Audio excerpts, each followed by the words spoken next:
DIY ramp.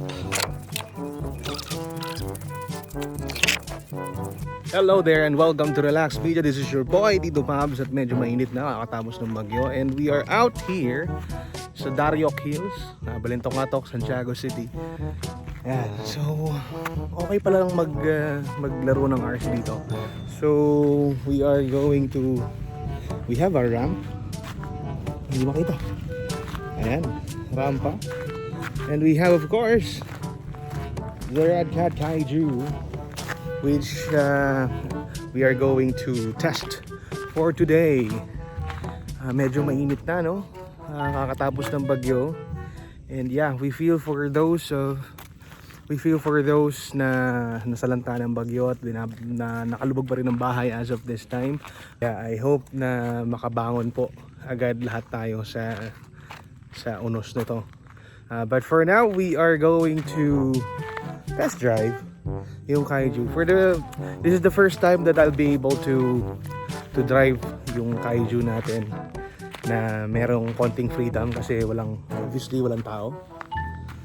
Ayan. So sa mga hindi po taga Santiago, this spot or this place is commonly visited by mountain bikers at saka mga families na mahilig mag-breakfast outside ng kanina ng mga bahay. But since nag-start yung COVID, sobrang kumonte yung number ng tao na bumibisita rito, no? So I think this is a perfect spot for us to test RCs.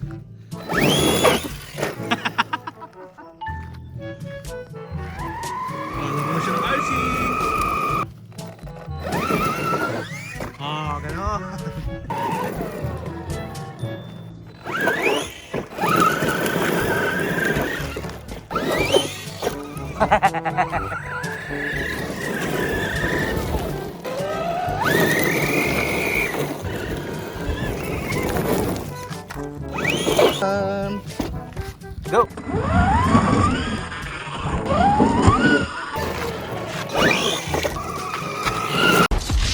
It was at this moment that he knew he f***ed up. Alright, so test run ng Kaiju. Okay, so this is not the first time that I was able to drive the Kaiju, obviously, you know. So prior to this video, nakapag-test na ako ng mga a couple of minutes, maybe hours. I really enjoyed it. And by the way, please stay tuned for the following reviews. Of course, mauna nating i-review yung Remo Hobby M Max. So another upgrade that I am waiting for is the sway bar for this Kaiju. On 3S, which I am right now, you don't really need sway bars.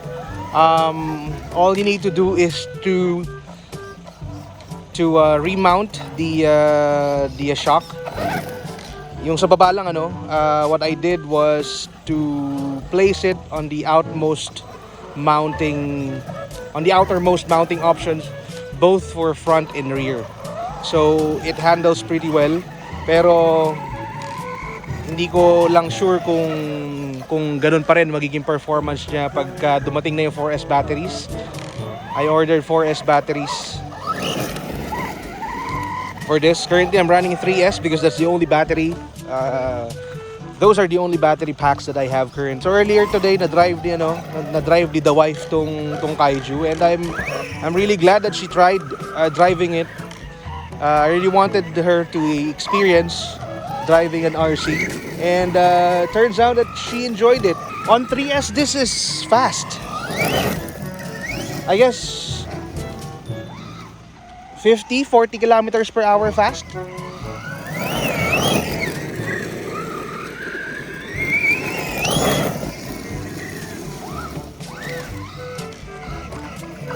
And I've seen guys drive this with 6S doing speed runs. Well, I guess that would be fun, but most of the time you are totally out of control on 6S.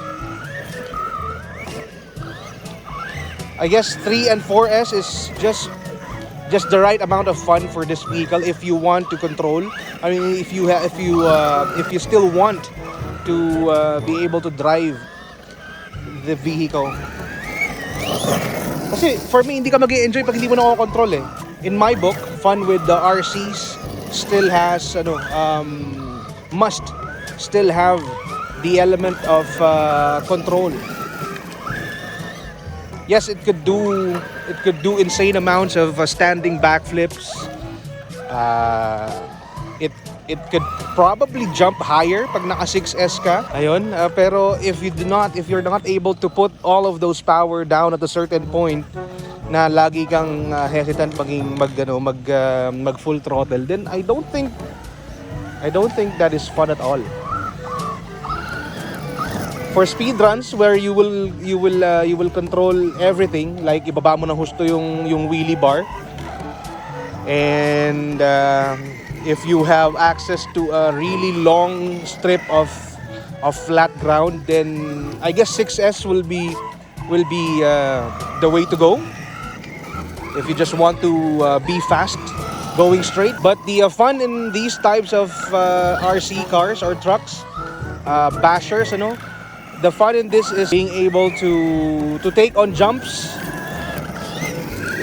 Yan, to take on jumps, do wheelies that are controllable, and also mga rampa. And how can you do that if you do not have control? If 90% of the time you have zero control dun sa sasakyan mo. It sounded like I'm ranting about 6S, the 6S capability of this truck. Maybe I am. The Redcat has marketed this as a 6S vehicle, but then I've seen, well, hindi ko pa naman na-try honestly. Ayoko i-try kasi dahil baka masyadong delikado. I haven't seen a spot where I can test 6S in its full potential. Dito sana, kaso lang wala pa naman akong 6S na baterya, honestly. I hope soon. But 3S and 4S pack with this vehicle, I guess it is more than enough for you to have a blast on it with it. Get our review of the Kaiju, but allow me to show you something. Oh, dami pa to. Kikita ba? Yan. So obviously I swapped the plastic servo horn into an aluminum one. Yan. So that's one thing that you must consider before you even buy a Kaiju or any RC na mas malaki sa 10 scale. I guess pati 10 scale nga eh. Any RC basher or kung drifter man yan. Siguro not much sa mga drift machines, Pero since hindi naman ganun ka-expensive ang metal servo horn, then why not? Just upgrade right away before you even run it in the first run it for the very first time. So if you will be purchasing a Kaiju, don't forget to also purchase a metal servo horn, because the one that comes with the kit or the RTR kit is plastic. So nabilog ko siya in less than an hour. Oo, yung the first run, less than an hour, bilog na yung servo horn. But that is not the fault of the RC. Well, kinda, siguro dahil nga plastic yung nilagay. Pero yung mali ko is hindi ko na i-adjust, hindi ko na bawasan yung steering dual rate. Ayun. But if you have a metal servo horn, those things could be avoided. So hinahanapan ko pa ng solusyon yon, yung pag lumiliko kasi siya at I mean if the shock have load or pag medyo nagbabalo ng konti yung mga gulong, tumatama siya dun sa fender sa harap. Yun yung maingay pag actually kwan nga nag-chip away na nga yung iba eh. Siguro babawasan ko yan.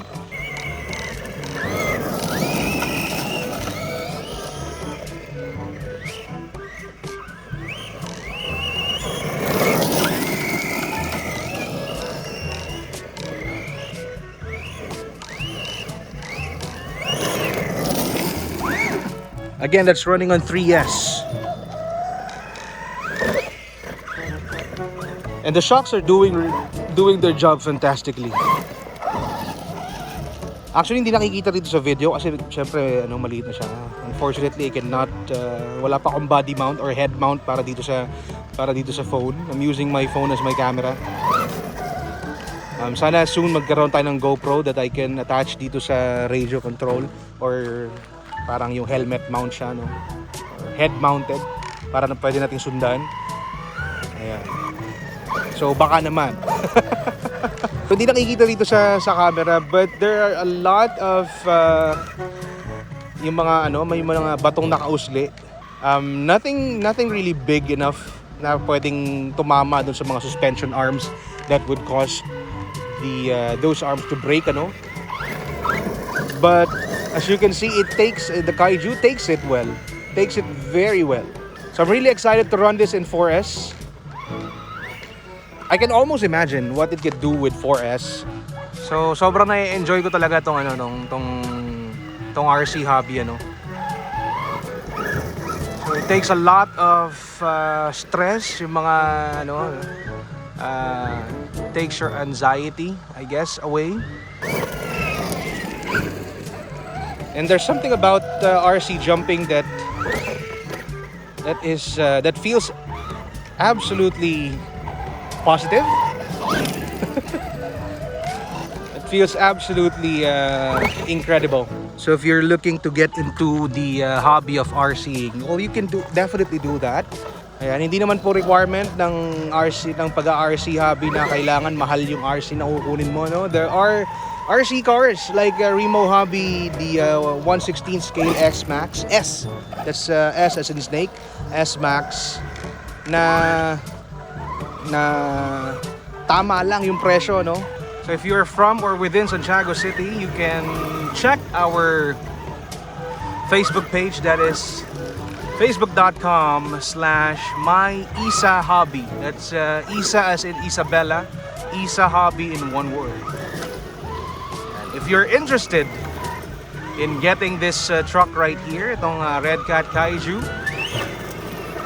you can also get in touch with us for us to sort the best deal for you. Ayan, wala ko pong on-hand ng Redcat Kaiju sa atin, but if you want to pre-order, it is definitely possible. We will sort out the order or the item for you and make sure that you will be getting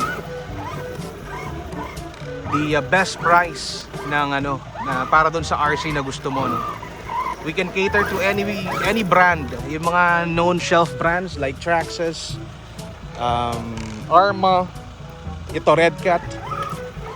Just get in touch with us.